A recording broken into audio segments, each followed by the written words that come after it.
Assalamualaikum warahmatullahi wabarakatuh. Pada kali ini kita belajar sistem komputer ya. Sistem komputer itu adalah komputer dulu ya, arsitektur dan organisasi komputer dan sistem operasi komputer. Ini dibagi menjadi dua. Kemudian arsitektur komputer dan organisasi komputer adalah konsep perencanaan dan strukturnya. Kemudian itu dibagi menjadi beberapa macam. Ada arsitektur von Neumann, ada CISC, kemudian RISC, Blue-Gen, dan lain-lain. Kemudian kalau organisasi komputer, bagian tentang operasional komputer itu dibagi menjadi beberapa juga, ada input, output, setting, instruksi, dan lain-lain ya. Kemudian fungsi dasar komputer. Fungsi dasar komputer ini ada 4: input, memori, algoritmik, logik yang kemarin kita sudah bahas kalau algoritmik, kemudian kontrol dan output ya, paham. Terus sistem operasi komputer. Selanjutnya sistem operasi komputer. Sistem operasi komputer merupakan software pertama yang diletakkan pada memori komputer atau hard disk ya.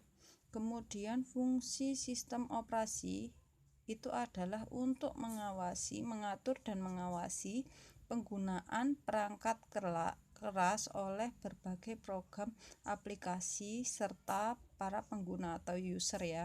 Kemudian 4 komponen utama dalam sistem komputer adalah ada perangkat keras, kemudian ada program aplikasi yang kita bisa mengisikan, kemudian ada sistem operasi dan juga user atau pengguna. Kemudian tujuan untuk mempelajari sistem operasi itu adalah untuk kita bisa merancang atau memodifikasi sistem sesuai dengan kebutuhan kita. Seandainya kita suka ngegame, kita perlu yang seperti apa, grafiknya yang bagus, kemudian memorinya yang besar dan seperti apa. Itu kalau kebutuhan kita untuk gamer. Contoh kita untuk kepentingan kantor, kita berarti tidak perlu menggunakan grafik yang bagus, cukup Excel atau Word-nya yang bisa berjalan seperti itu ya. Kemudian kita dapat memilih alternatif sistem komputer dan memaksimalkannya lah, seperti itu. Kalau kita tidak tahu penggunaan yang kita pakai, berarti kita tidak bisa memaksimalkan peralatan tersebut. Kemudian dapat menerapkan konsep sistem operasi. Nah, kita dapat menerapkan konsep itu sendiri. Kemudian layanan inti umum sistem operasi itu terbagi menjadi 4 juga, yaitu akses ke disk ya, kemudian ada manajemen memori, kemudian scheduling task atau penjadwalan, kemudian ada user itu adalah pengguna ya. Kemudian yang selanjutnya adalah memori itu ada dua, ada internal dan eksternal ya. Itu sedikit penjelasan tentang sistem komputer ini.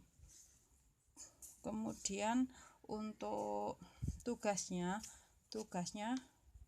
adalah kalian rangkum dari keterangan saya ini, dan juga kalian jelaskan tentang ini. Arsitektur von Neumann itu apa, CISC itu apa, RISC, Blue-Gen itu apa, dijelaskan satu persatu. Kemudian ada organisasi itu ada input, output, setting, instruksi, itu yang dimaksud itu seperti apa. Kemudian ada input, memori, argumen, logik, kontrol, output itu juga seperti apa. Tolong kalian jelaskan nanti dicatat ya. Kemudian kalau ini sampai internal dan eksternal. Kalau internal itu dibagi ada apa saja ya, memori internal itu termasuk apa saja, kalau eksternal itu ada apa saja lah. Kalian jelaskan itu, kalian tulis di buku, nanti difoto. Oke, itu cukup dari saya. Assalamualaikum warahmatullahi wabarakatuh.